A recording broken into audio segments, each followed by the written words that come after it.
Sige, Wala rin. sige, ikaw na, Sen. Hindi. Narinig mo din. Kayo.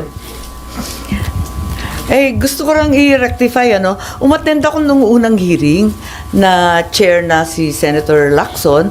Tapos, nag-represent ako ng ating bansa sa Korea sa second hearing.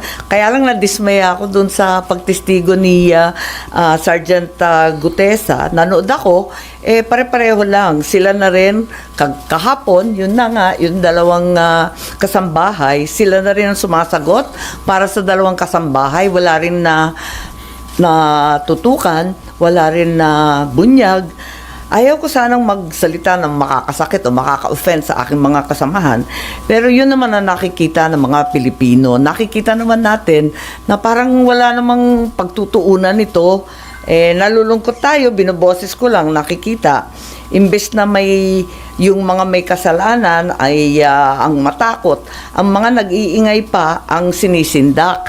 Parang baliktad na Kaya medyo nakakalungkot. Nais ko rin ipakilala at ipakita sa inyo ang napakaganda at mahabang report, minority report po, na ginawa ni Senator Marcoleta noong December 10. Ginawa natin. Ginawa naming lahat. At noong December 10, eto, baka hindi pa ninyo nababasa, mahirap basahin, mahaba Ngunit gusto ko sabihin at idiin na lubos ako sumasang-ayon dito sa minority report na malinaw nitong punto na ang pananagutan ay hindi dapat nakatuon lamang sa implementing agencies, sa iba't ibang kontratista, sa kung sino-sino lamang. Tama ang diin ng report na ang tanging isang komprehensibo, patas, walang takot na investigasyon lang ang makakatsak na tunay na salarin. Yung mga mastermind ang dapat managot. Sang-ayon din ako sa obserbasyon ng minority report namin na yung biglaang pagtigil ng investigasyon patapos ang testimonya ni Orly Gutesa ay nagdulot ng pagduda sa tunay na layunin ng report. So, when a finger points to the moon, we have to look at the moon, not the finger. Dahil dito, hindi ko maiwasang ituro na may mahahalagang leads. May mga critical leads na ang ating mahal na chairman na hanggang ngayon hindi pa tinutugunan ng komite. Naging malawakan ang pagtutok sa DPWH, mga piling contractor, mga ilang senador, ngunit tila napalampas sadya o hindi ang posibleng ugnayan na maaring tunay na nagplano at nakinabang sa scheme.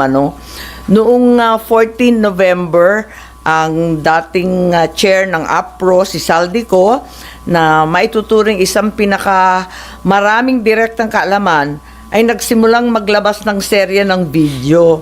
While some may argue that Saldico's videos are inadmissible indeed in a court of law, it should be clear that the Blue Ribbon Committee of the Senate is not a court. Its proceedings are investigative, not adjudicatory. When allegations implicate the highest officials of the land, including the president and the most powerful political figures from 2023 to 2025, it is not the duty of the committee to pursue, to investigate and to verify these claims rather than to dismiss them outright. Kapag si Saldico, ang mga diskaya o si Orly Gutesa, parang isinasantabi na lamang. Samantalang yung mga nabigyan na ng pangalan, hindi naman pinapatawag si Paul Estrada, Mark Tiksay, yung Golden Pheasant na holding company ng iba't ibang pag-aari ng dating speaker, si Jose Raulito Paras at yung iba pang abogadong ginamit na nominee. Bakit lahat yan talagang hindi naman pinapatawag? Samantalang yung mga testigo ngang ito na nagtuturo sa dating speaker, pinatawag nga dapat si speaker, hindi naman pumunta. Ang balita, nasa Cebu lamang, hindi hiningan ng formal na statement sa kanya.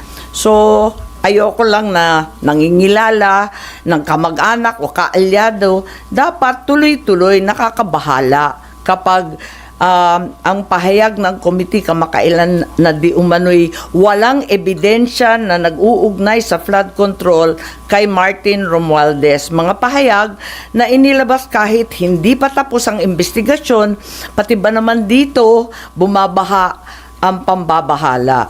So, 2 buwan nang nakaraan, ICI at DOJ, sabi, kasuhan na si Martin at si Saldi. Ang Saldi ko kinasuhan, pero si Speaker Martin Romualdez wala pa rin. Ang kinasuhan sa halip kay Speaker Romualdez sa rekomendasyon ng ICI at DOJ ay si dating Senador Bong Revilla na naservan na ng warrant of arrest, si Senator Joel, si Senator Jinggoy. Marami pong katanungan. Nung November ay inirekomenda na talaga ito. Bakit hanggang ngayon, Enero na, wala pa rin? Ang dami ko nang sinabi. Hindi, totoo naman lahat ang sinabi ni Senator Amy. Alam ko hindi lang nakakabahala kasi pinakamaraming parte ng ating mamamayan ay halos nagagalit sa nangyayari. Na para bang ipinagkikibit balikat lang, ito halos nilimas ang kabangbayan. Ganun po kahirap na ang bansa natin ngayon. Balik po tayo dun sa